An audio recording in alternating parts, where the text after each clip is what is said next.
Hi everyone, welcome to my YouTube. I'm Harley, or Classic Pollux, and we're chaotically crafting some more stuff today. So pretty soon I'm hosting my friends over to my house to have a Mad Hatter / Alice in Wonderland themed party. Just for no reason. I want to do it because I can. So I want to make a couple things for this. First of all, I want to make giant mushrooms. Have to. I want to make some giant flowers because very thematic. And I want to paint a couple of roses, like some little fake ones, red, and then have the rest of them just white. Because I think that'll be really fun. And I want them to look painted. I don't want them to look like red roses. I want them like they're very painted. Anyway, and then I might buy some felt and do like a little checkerboard floor, and then get a garden arch and put some moss around it. And yeah, that's kind of the plan. I just want to throw these things together and make it look really Alice in Wonderland themed and have a cute fun day with my friends. I'm gonna grab a bunch of stuff from op shops to have like different colored mugs and teapots and plates and things and have everything really cutesy. And I want it to be like pastel blues and pastel pinks, just because I think those are the key colors. Whenever I think of Alice in Wonderland, I think of those kind of pastel. So yeah, that's the plan. I'm gonna attempt to make a bunch of giant stuff to decorate my house with, and then use bits and bobs and little trinkets and fabrics and things that I already have and just decorate the whole thing. So yeah, let's jump into making some giant mushrooms, I guess.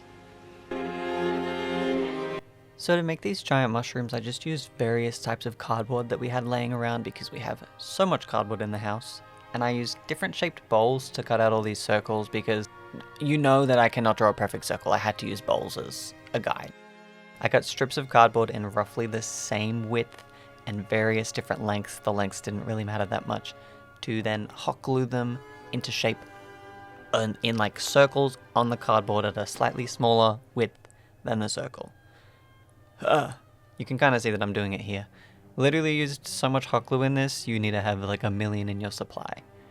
As I was building most of these mushrooms, the shape started to curve slightly to one side, and so it was wonky, but then I just fixed it up on the next one, and it really didn't matter that the shapes were uneven. It totally worked. You can see the wonkiness forming, but I promise I fixed it, and you can't tell in the final product. My room is a mess of just Alice in Wonderland things, but I got some tubes from Spotlight. They let me just take them. Fun fact, you can just take tubes from Spotlight, they don't care. And I'm hoping to make fake flowers out of this, however my crepe paper hasn't arrived. I keep working on these mushrooms and see how I go with those. Hopefully they get all done today. My little army of mushrooms. I want to make, I think 2 more or 3 more big ones, but we'll see how I go with that. I made so many different sizes. I made a bunch of little ones and a few big ones. I wish that I had time to make more of them because I super loved how these look, and if I ever have the space, I'll make like 1 million to have my little mushroom army. These little mushroom tops were just strips of cardboard taped down that I then stuffed with some paper, and then in the bigger ones I used some fabric, which made them kind of heavy, but it was kind of good. I just had this tape lying around, and it's a paper tape, but it has a gloss finish. If you're gonna do this yourself, I recommend using a paper tape without a gloss finish because then it's easier for things to stick to later. I bent this cardboard a little bit just to manipulate it into shape, and then taped it down and stuffed it so that it wouldn't fall, which is kind of the process of this whole thing. Yeah, same for the little ones, but you just need way less of these cardboard strips.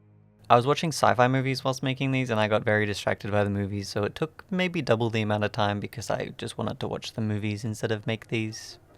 But yeah, this is how they look kind of all together. Aren't they cute?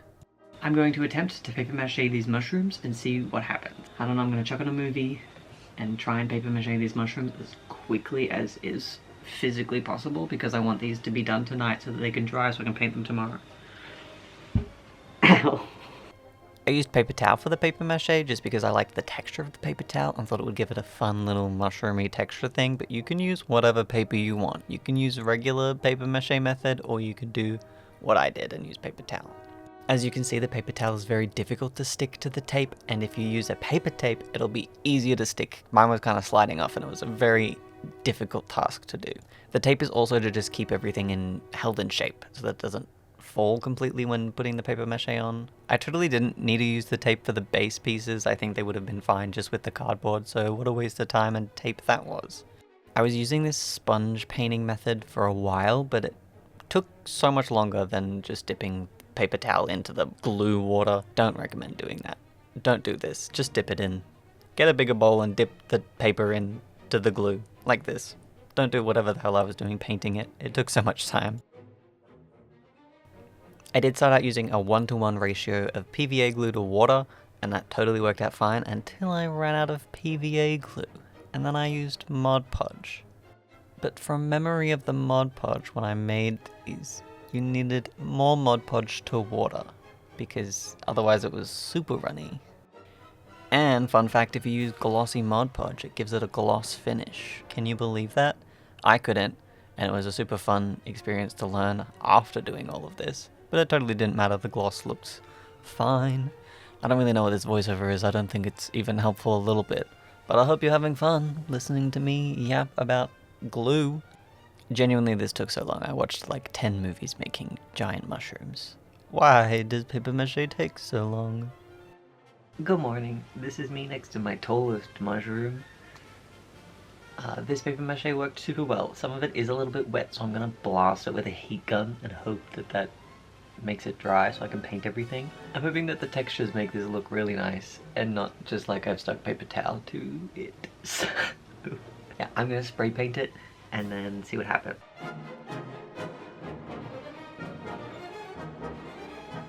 Okay, that took a little bit longer than I expected, but that's okay. With these small ones, I'm gonna test out the spray paint and hope that it doesn't react with anything. I don't think that it will, because this is all just paper and glue, so it should be totally fine, but I also don't want to ruin every single one of these. So, a little test subject on the spray paint, and then I'll let it dry and make some cookies. I spray painted all of these mushrooms with just whatever red paint that I had. You can use whatever spray paint you like, and then I went back over it with some red acrylic paint just to add some depths and dimension. On this teeny tiny one, I used a slightly more orange paint. Didn't like it, so I used red for the rest of them. I bought these cheap roses ages ago and just had them in my collection waiting to be used, and then I painted them red. Hello, it's me. It's time to glue all of these mushroom tops to the base. They look really cute, actually. They look so good on camera. Shut up. I forgot to film me painting the white dots. I'm sorry, I just used acrylic paint. I think I did 2 coats on each of these dots. Yay. And yeah, I just hot glued these mushroom tops together, and honestly, it worked pretty well. Even for the really heavy pieces that are stuffed with fabric rather than paper, worked totally fine. Just use a little bit more hot glue. There's just a layer of hot glue around the tops of the mushrooms, and then press them together, and then just an extra layer of hot glue around those edges to seal them up a little bit. Hell yeah, worked like a charm. And you can lift them up by the mushroom tops and pick them up, but I don't recommend doing that because they might eventually separate. I cut strips of green fabric just to glue around the base to make them look less bad than what they do. You can see the tape and the weird glue, and yeah. I ran out of time to do all of these, but I did it on some of them, and maybe I'll go back one day. I am going to make some giant flowers out of these because my crepe paper arrived. I really thought that it wouldn't because yesterday there was barely any tracking updates, and then they said today it's on the way. So then they got here and I have a decent amount of time to make these. I've made cookies. I'm feeling pretty good right now. So yeah, let's make some giant flowers and see how many I can do in an hour. Probably, maybe 1. Okay. I read a little tutorial on how to make these flowers, which is what's open on my phone right now. I just cut leaf petal shapes into the crepe paper, and then I glued them down a little bit to make them look pleated, I guess, so that they held their shape a little bit better. The crepe paper I'm using is kind of cheap and bad, and they didn't hold their shape very well, but it works totally fine. I think you should use Italian crepe paper because it has a little bit more thickness to it, and so it'll stand up on its own a little bit better. I cut petal shapes, I glued them a little bit to make them look more like petals. If I'd had more time, I would have gone over, once these were all glued together, and painted some texture into them so that there was, I don't know, some depth. I think adding some shading onto these would have made them look really nice, and would be a really good thing to do if you had an airbrush. I cut more circles out of cardboard and then glued the petals to the circles, starting with the bigger petal shapes and then slowly getting smaller as you get into the middle of the petal. like a flower. It took kind of a while to do this one flower, so I'm gonna make a couple of little ones well, one little one to go on here, and then one slightly bigger one to go on here, because I've made one flower now, so I do have to make a couple more, otherwise this will be a waste of time and I don't want to waste any time. The last ones were 20 centimeters wide, so I'm gonna make these ones 15 and do 4 at 15 centimeters. This same process, but in red. This is for a smaller flower, so I'm making the petals smaller. Just cut strips of crepe paper, folded them in half, and cut them into petal shapes. Folded them in half again. Yeah, so then I have different sized petals. Lots of trimming and cutting and folding and paper. Just lots of gluing. Literally, I spent so much time hot gluing things. I burnt my finger so bad on hot glue that it did blister. Maybe I should be wearing gloves. I did these inner golden pieces wrong. You should have the little cut pieces facing out. I don't know why I glued them on the inside. I think I was just so over cutting flowers that I was like, I want this to be done, and I didn't think it through properly. And then I used the scraps of crepe paper that I had to make these really tiny petals to cover up the rest of that yellow and make the inner flower look like an actual inner flower instead of just mindless shapes. Then I cut strips of green crepe paper just to wrap around the cardboard poles so that they look more like flowers and less like cardboard. Just add a little bit of glue in various places and then wrap the crepe paper around the cardboard and then add some more glue and then wrap it around. And yeah, I did it really tight and so it shouldn't come loose, but no promises on that. Most people when making these use PVC pipe because then you can heat it and bend it into shape, but I just used cardboard poles because it was cheaper and easier. Then I did all that same stuff, but for this blue flower. And I changed up the petal shapes just a little bit and added more smaller petals into the middle of this flower, and I think it made it look better than the other ones.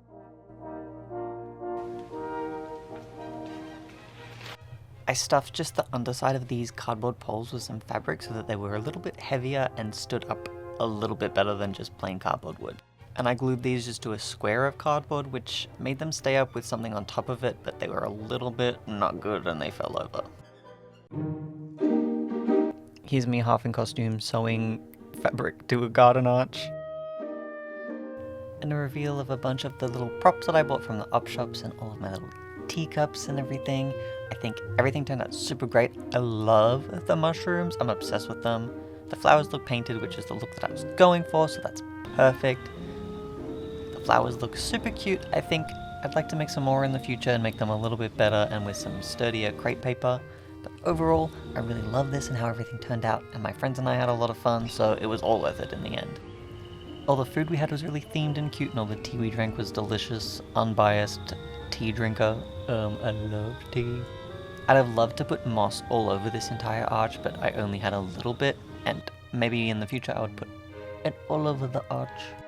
Friends and setup reveal. This is all the food we had. We had way too much. Everyone brought stuff. It was amazing though. Everything was tasty and delicious and we had a lot of fun. Thanks to my friends for coming and dressing up. It was really cute. Look at us all in our cute outfits and our food and everything. It was great. And then here's the aftermath of everything.